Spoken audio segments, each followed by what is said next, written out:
ಎಲ್ರಿಗೂ ನಮಸ್ಕಾರ. ನಮ್ಮ ನ್ಯೂಸ್ ಅಲರ್ಟ್ ಯೂಟ್ಯೂಬ್ ಚಾನಲ್ಗೆ ನಿಮಗೆ ಸ್ವಾಗತ. ನಾನು ಚಂದನ್.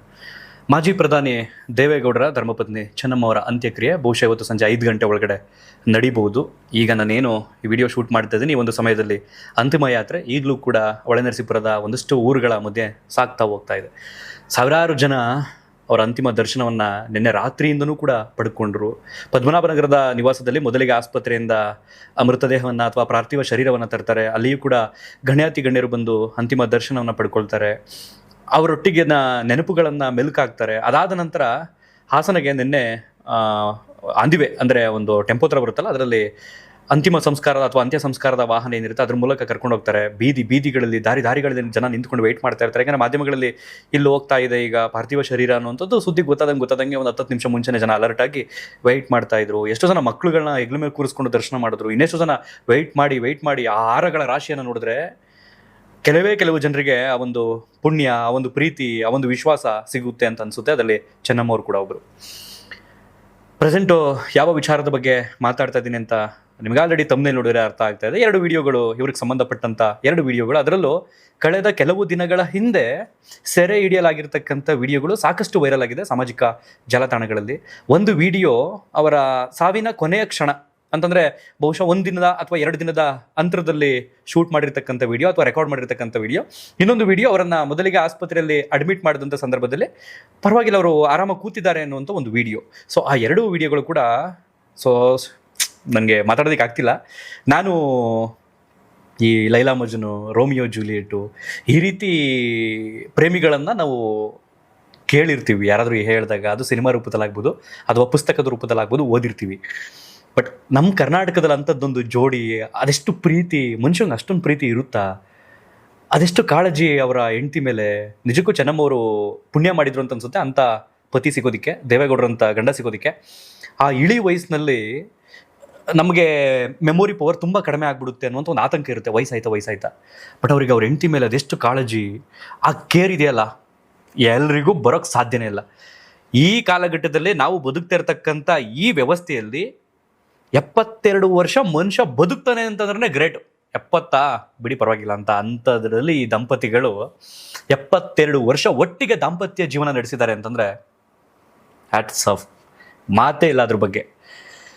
ಸೊ ಆ 2 ವಿಡಿಯೋಗಳು ನಾನು ನಿಜಕ್ಕೂ ಈ ಯಾವುದಾದ್ರೂ ಒಂದು ಘಟನೆ ಬಗ್ಗೆ ಮಾತಾಡುವಂಥ ಸಂದರ್ಭದಲ್ಲಿ ಸಹಜವಾಗಿ ಅದು ತುಂಬ ಆಳವಾಗಿ ನಮ್ಮ ಮೇಲೆ ಪರಿಣಾಮ ಬೀರಿದಾಗ ಭಾವುಕರಾಗ್ತೀವಿ.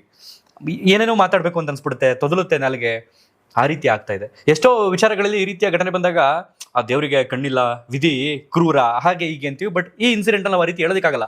89 ವರ್ಷ ಬಾಳಿರ್ತಕ್ಕಂಥ ಹಿರಿಯ ಜೀವ. ದೇವೇಗೌಡರಿಗೆ 93 ಆಸುಪಾಸಾಗಿದೆ. ಸೊ ಹಾಗಾಗಿ ನಾವು ಇಲ್ಲೆಲ್ಲೂ ಕೂಡ ಅಯ್ಯೋ ದೇವ್ರು ಹಿಂಗೆ ಮಾಡ್ಬಿಟ್ನಲ್ಲಪ್ಪ, ಹಂಗೆ ಮಾಡ್ಬಿಟ್ನಲ್ಲಪ್ಪ ಹೇಳೋದಕ್ಕಾಗಲ್ಲ. ಅವರು ಮುಂದೆ ಹೋಗ್ತಿರ್ತಕ್ಕಂಥ ರೈಲಿನ ಬೋಗಿ ನಾವೆಲ್ಲರೂ ಕೂಡ ಹಿಂದೆ ಹೋಗಬೇಕು. ಆದರೆ ಆ ದಂಪತಿಗಳ ಅನ್ಯೋನ್ಯತೆ, ಆ ಪರಸ್ಪರ ಪ್ರೀತಿ, ಪರಸ್ಪರ ಕಾಳಜಿ ಇವತ್ತಿನ ಯುವ ಪೀಳಿಗೆಗೆ ಎಷ್ಟೋ ಜನ ನಾನು ನಾಳೆ ಬೆಳಗ್ಗೆ ಜಗಳ ಆಯಿತು ಅಂದರೆ ಡಿವೋರ್ಸ್ ತೊಗೊಂಡ್ಬಿಡ್ಬೇಕು, ನಾನು ಹಿಂಗಾಗ್ಬಿಡ್ತೀನಿ, ಇವನು ಬಿಟ್ಟು ಅಥವಾ ಅವಳು ಬಿಟ್ಟು ನಾನು ಹೋಗಿ ಇಂಡಿಪೆಂಡೆಂಟಾಗಿ ಬದುಕ್ಬಿಡ್ತೀನಿ, ನನ್ನ ಜೀವನ ನಾನು ಕಟ್ಕೊಳ್ತೀನಿ ಅನ್ನುವಂತಹ ಕೆಲವು, ಅಂದರೆ ಎಲ್ರಿಗೂ ಅಲ್ಲ, ಕೆಲವರದಲ್ಲಿ ಪಾಪ ಕಾರಣ ಇದೆ ತಗೊಳ್ತಾರೆ. ಇನ್ನು ಕೆಲವು ಈ ಕೆಟ್ಟ ಮನಸ್ಥಿತಿಗಳು ಅಥವಾ ಈ ಹುಚ್ಚಣಬೆಗಳು ಅಂತ ಹೇಳ್ತೀವಿ ನಾವು. ಮಳೆ ಊದಂಥ ಸಂದರ್ಭದಲ್ಲಿ ಕೆಲವೊಂದು ಅಣಬೆಗಳು ಉಟ್ಬಿಡ್ತವೆ, ಬೇಗ ಹೊಂಟೋಗ್ಬಿಡ್ತವೆ. ಅಂಥ ಮನಸ್ಥಿತಿಗಳಿಗೆ ಈ ದಂಪತಿಗಳು ಆದರ್ಶ. ಕಲಿಬೇಕು. ಇಂಥ ವಿಡಿಯೋಗಳು ಸೊಸೈಟಿನಲ್ಲಿ ವೈರಲ್ ಆದಾಗ ಕೇವಲ ಅದನ್ನು ನೋಡಿ ಒಂದು ಲೈಕ್ ಕೊಟ್ಬಿಟ್ಟು ಆ ಬ್ಯಾಕ್ಗ್ರೌಂಡಲ್ಲಿ ಬರುವಂಥ ಮ್ಯೂಸಿಕ್ನ ಫೀಲ್ ಮಾಡೋದಕ್ಕೆ ಅಷ್ಟೇ ಅಲ್ಲ, ಹೆಂಗಿದ್ದಾರ್ರಿ ಅಂತ ಅನ್ನಿಸ್ಬೇಕು, ಹಿಂಗೆ ಬದುಕಬೇಕ್ರಿ, ಕನಿಷ್ಠ ಪಕ್ಷ ಇವರಲ್ಲಿ ಒಂದು 10% ಆದರೂ ನಮ್ಮ ಜೀವನದಲ್ಲಿ ಅಳವಡಿಸಬೇಕು ಅಂತ ಕೆಲವರಿಗೆ ಅನ್ನಿಸ್ಬೇಕು. ಒಂದು ವಿಡಿಯೋನ ಪ್ರಸಾರ ಮಾಡ್ತೀನಿ. ಮೊದಲಿಗೆ ಅವರು ಹಾಸ್ಪಿಟಲ್ಗೆ ಅಡ್ಮಿಟ್ ಆದಂಥ ಸಂದರ್ಭದಲ್ಲಿ ದೇವೇಗೌಡರು ಅವರನ್ನ ಭೇಟಿ ಮಾಡೋದಕ್ಕೆ ಹೋಗಿರ್ತಾರೆ ICUನಲ್ಲಿ. ಬಟ್ ಅಲ್ಲಿ ICUನಲ್ಲಿ ನಿಮಗೆ ಗೊತ್ತಿರೋ ಹಾಗೆ ಜಾಸ್ತಿ ಹೊತ್ತು ಇರೋಂಗಿಲ್ಲ. ಸೊ ಹಾಗಾಗಿ ಆ ಆರಂಭದ ಮೊದಲ ವಿಡಿಯೋನ ನಾನು ನಿಮಗೆ ಪ್ರಸಾರ ಮಾಡ್ತೀನಿ, ನೀವು ಗಮನಿಸ್ಬೋದು. ಮೊದಲ ವಿಡಿಯೋದಲ್ಲಿ ದೇವೇಗೌಡರು ಅವರಿಗೆ ಬಾಳೆಹಣ್ಣು ತೊಗೊಂಡೋಗಿರ್ತಾರೆ ತಿನ್ಸೋದಕ್ಕೆ. ಸೊ ನೀವು ನೋಡ್ಬೋದು, ಪ್ರಸಾರ ಮಾಡ್ತಾ ಇದ್ದೀನಿ. ಚೆನ್ನಮ್ಮವರು ಏನನ್ನೋ ತಿಂತಾ ಇದ್ದಾರೆ. ಸೊ ಗೌಡ್ರು ಅವರ ಕೈ ಹಿಡ್ಕೊಂಡು ಸಮಾಧಾನ ಮಾಡ್ತಾ ಇದ್ದಾರೆ. ಈ ಕಡೆ ಅದೇ ಟವಲ್ನಲ್ಲಿ ಇವರು ಮುಖ ಒರೆಸ್ಕೊಂಡ್ರು. ಸೊ ದೇವೇಗೌಡರು ಏನು ಸಮಾಧಾನ ಮಾಡ್ತಿದ್ದಾರೆ ಅಂದರೆ ಅವರಿಗೆ ನಿಜಕ್ಕೂ ಕಣ್ಣೀರು ಬರ್ತಾ ಇದೆ. ಬಾಳೆಹಣ್ಣ ಅವ್ರ ಕೈಯಾರೆ ತಿನ್ನಿಸ್ತಾ ಇದ್ದಾರೆ ನೋಡಿ, ತಿಂತಾ ಇದ್ದಾರೆ ಅವರು. ಇವರು ಆ ಕೈ ಹಾಗೆ ಹಿಡಿದಿದ್ದಾರೆ. ಹಿರಿಯ ಜೀವ ಆದ್ರೂ ನಿನ್ನೆ ಮೊನ್ನೆ ಪ್ರೀತಿ ಮಾಡಿದವರೇನೋ ಅನ್ನೋಷ್ಟು ಫೀಲ್ ಆಗ್ತಾಯಿದೆ. ಕೈ ಒರೆಸಿದ್ರು ಅದೇ ಟವಲ್ನಲ್ಲಿ, ಚೆನ್ನಮ್ಮ ಅವ್ರ ಕೈಯನ್ನು ಒರೆಸಿ ಆ ಟವಲ್ನ ತೊಗೊಂಡು. ನಾನೀಗ ನೋಡ್ಬೋದು ನೀವೀಗ ಅಲ್ಲಿ ಯಾರೋ ಅವ್ರನ್ನ ಕೇರ್ ಟೇಕರ್ ಕರ್ಕೊಂಡು ಹೋಗೋದಕ್ಕೆ ಈಗ ಹಿಂದೆ ಚೇರ್ ಹತ್ರ ನಿಂತಿದ್ದಾರೆ, ವೀಲ್ ಚೇರ್ ಹತ್ರ. ಗೌಡ್ರು ಏನೋ ಯೋಚನೆ ಮಾಡ್ತಾ ಇದ್ದಾರೆ. ಸೊ ಅದಾದ ನಂತರ ನನಗೆ ಹೊರಡ್ಲಾ ಅನ್ನೋ ಥರ ಏನೋ ಸಂದೇಶ ಬಂತು ಕತ್ತಿನ ಮೂಲಕ, ಕತ್ತಾಡಿಸೋ ಮೂಲಕ. ಅವ್ರು ಯಾರೋ ಆಶೀರ್ವಾದ ತಗೊಳ್ಳಿ ಅಮ್ಮ ಅಂತೇನು ಹೇಳ್ತಿದ್ದಾರೆ. ಸಣ್ಣ ಮಾಡಿಕೊಂಡು ಆಶೀರ್ವಾದ ತಗೊಳ್ತಿದ್ದಾರೆ ನೋಡಿ. ಅಲ್ಲಿ ಪಂಚೆ ಮೇಲೆ ಏನೋ ಬಿದ್ದಿದೆ ಅನ್ನೋ ಕಾರಣಕ್ಕೆ ಅದನ್ನು ಒರೆಸ್ತಾ ಇದ್ದಾರೆ ಚೆನ್ನಮ್ಮವರು.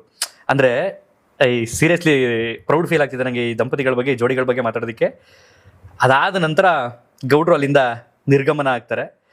ಸೊ ನೋಡ್ಬೋದು ನೀವು ಎಷ್ಟು ಜನರಿಗೆ ಮಾರ್ಗದರ್ಶನ.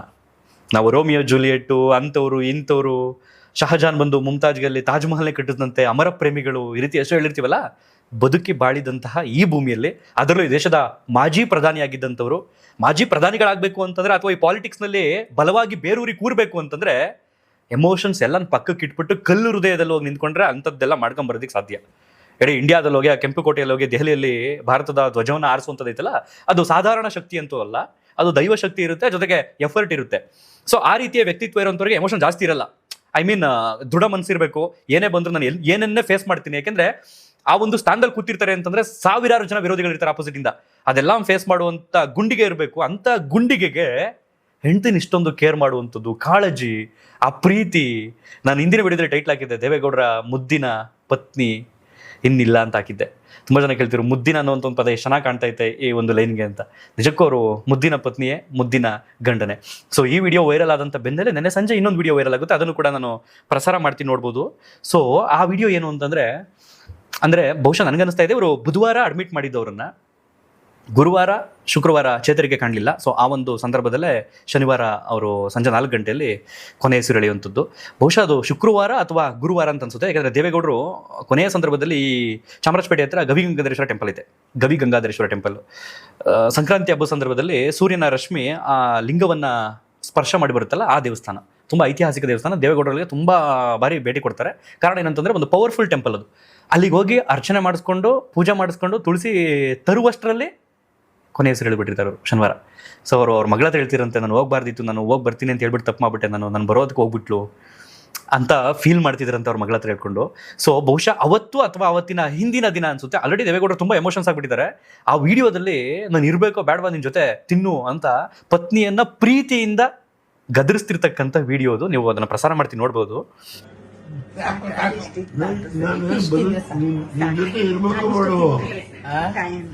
ತಿನ್ನಿಸ್ತಾ ಇದ್ದಾರೆ ಅವರಿಗೆ ತಟ್ಟೆಯಲ್ಲಿ ಒಂದು ಸ್ಪೂನಲ್ಲಿ. ಆಲ್ರೆಡಿ ಯಾರೋ ಒಬ್ರು ತಿನ್ನಿಸಿದ್ದಾರೆ ಕೈಲಿ. ಇವರು ಅದನ್ನ ತಗೊಂಡು ಬಂದು ಅವರು ಬೇಡ ಬೇಡ ಅಂತಿದ್ದಾರೆ. ತಿನ್ನು, ನಾನು ಬದುಕಬೇಕಾ ಬೇಡವಾ, ನಿನ್ನ ಜೊತೆ ಇರಬೇಕಾ ಬೇಡವಾ ಅಂತ ಪ್ರೀತಿಯಿಂದ ಹೇಳ್ತಾ ಇದ್ದಾರೆ. ಆ ಒಂದು ವಿಡಿಯೋ ಎಲ್ಲ ಕಡೆ ವೈರಲ್ ಆಗಿದೆ. ನನಗೆ ಮಾತು ಬರ್ತಿಲ್ಲ ಇದನ್ನ ಹೇಳ್ತಾ ಹೇಳ್ತಾ ಹೇಳ್ತಾ. ನಾವು ಅವರ ಕಾಲು ಭಾಗದಷ್ಟು ಬದುಕಿಲ್ಲ ಇನ್ನೂ. ಈಗ ವಿಡಿಯೋ ನೋಡ್ತಿರ್ತಕ್ಕಂಥ ಎಷ್ಟು ಜನ ಇರ್ತೀರಿ, ಯುವಕರು ಇರ್ತೀರಿ, ಒಂದು 40+ ವಯಸ್ಸಾದಂಥವ್ರು ಇರ್ತೀರಿ. 90 ವಯಸ್ಸಲ್ಲಿ ನಾವು 30+ ಏಜಲ್ಲಿ ಎಷ್ಟು ಕಲಿಬೇಕು ಇವರಿಂದ, ಎಷ್ಟು ನಾವು ಅಳವಡಿಸ್ಕೊಬೇಕು ಜೀವನದಲ್ಲಿ ಅಂತ ಅನಿಸ್ತಾ ಇದೆ ನನಗೆ. ನಿಜಕ್ಕೂ ಒಂದೊಂದು ಕ್ಷಣಕ್ಕೂ ನಾವು ಈ ಪ್ರಪಂಚವೇ ನಮ್ಮ ಮೈ ಮೇಲೆ ಬಿದ್ದೋಗಿದೆ, ಇನ್ನೇನೋ ಆಗೋಗಿದೆ, ಇದೇನು ಸರಿನೇ ಆಗಲ್ವೇನೋ ಅನ್ನೋ ರೇಂಜ್ಗೆ ನಾವು ರಿಯಾಕ್ಟ್ ಮಾಡ್ತಾ ಇರ್ತೀವಿ, ಪ್ರತಿಕ್ರಿಯಿಸ್ತಾ ಇರ್ತೀವಿ. ಬಟ್ ಈ ದಂಪತಿಗಳ ನಡುವೆ ಸಣ್ಣಪುಟ್ಟ ಮನಸ್ತಾಪಗಳು ಬಂದಿರುತ್ತೆ.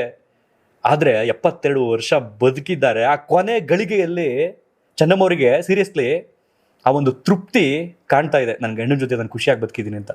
ದೇವೇಗೌಡರಿಗೆ ನಾನು ಇನ್ನೊಂದಷ್ಟು ಜನ ಇರಬೇಕಪ್ಪ ನನಗೆ ಅನ್ನೋಂಥ ಒಂದು ಆತಂಕ, ಆ ಒಂದು ಕಾಳಜಿ ಆ ವಿಡಿಯೋದಲ್ಲಿ ಕಾಣ್ತಾ ಇತ್ತು. ತಿನ್ನು ಅಂದರೆ ತಿಂದರೆ ಎನರ್ಜಿ ಹೋಗುತ್ತೆ ದೇಹಕ್ಕೆ, ಶಕ್ತಿ ಬರುತ್ತೆ, ಬದುಕ್ತಾಳೆ ನನ್ನ ಹೆಂಡತಿ ಅನ್ನೋಂಥ ಒಂದು ನಂಬಿಕೆ ಅವರಿಗೆ. ಅದಾದ ನಂತರ ಆ ಪಾರ್ಥಿವ ಶರೀರವನ್ನು ಕಂಪ್ಲೀಟಾಗಿ ಕ್ಲೋಸ್ ಮಾಡಿರ್ತಾರೆ ಗ್ಲಾಸ್ನಲ್ಲಿ. ಆ ಗಾಜಿನ ಮೇಲೆ ತಲೆ ಹಾಕಿ ಗೌಡರು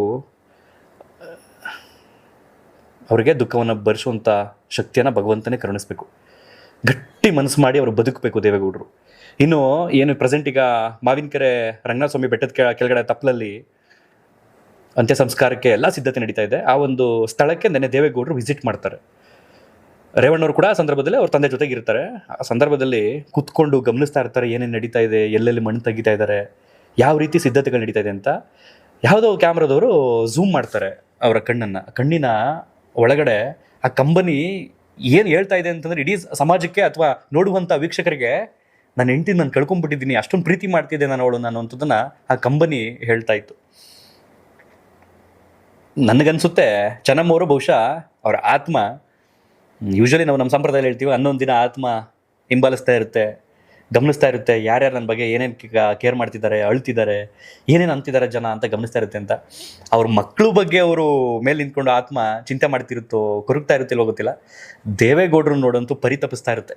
ದೇವೇಗೌಡರನ್ನ ನೋಡಂತೂ ನನ್ನ ಗಂಡನ ಜೊತೆ ನಾನು ಇನ್ನೊಂದು ದಿನ ಇರಬೇಕಿತ್ತಲ್ವ ದೇವರೇ ಅಂತ ಕೇಳ್ತಿರ್ಬೋದು ಅಂತ ಅನಿಸ್ತಾ ಇದೆ. ಅಷ್ಟೊಂದು ಪ್ರೀತಿ, ಅಷ್ಟೊಂದು ಅನ್ಯೋನ್ಯತೆ ನೆವರ್.